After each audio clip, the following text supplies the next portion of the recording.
Ito na yung tinawag nating ambulansya, dumating na.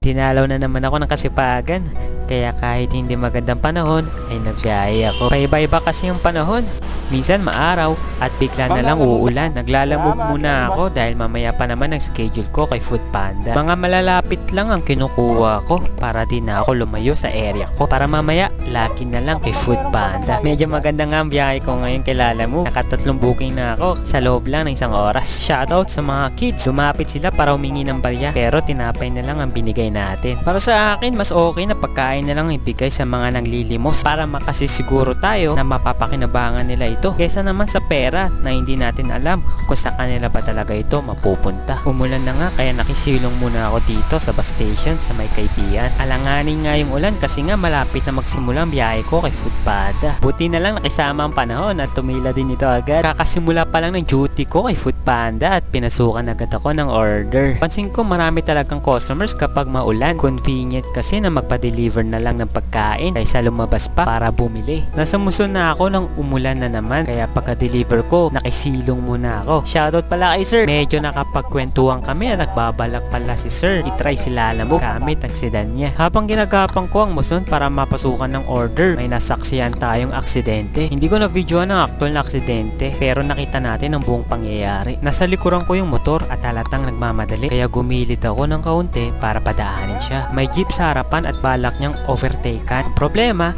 sa kanan siya nag-overtake. At tiyempo naman kakanan din ng jeep, sinubukan niyang umiwas sa jeep, nag-full brake siya at doon tumulas ang gulong ng motor niya at nag-slide hanggang tumama siya sa poste at tuluyang sumalpok sa jeep. Hindi makagalaw si sir kaya agad ako tumawag sa 911 para humingi ng tulong. At wala pang 5 minuto mula nung tumawag ako ay dumating na agad ang medic at police. Good job sa ating mga responder at ang bilis ng kanilang action. Sana ganito palagi para marami pang buhay ang may sasalba. Ugaliin din natin mag-ingat lalo na ngayon na maulan. Mas mataas ang tsansa na maaksidente tayo dahil basa at madulas ang kalsada. Iwasan din natin ang palaking naipag-unahan. Tandaan na isa lang ang buhay natin at dapat natin itong pagkaingatan. Hanggang dito na lang muna ang aking vlog. Palaking follow natin. Salamat!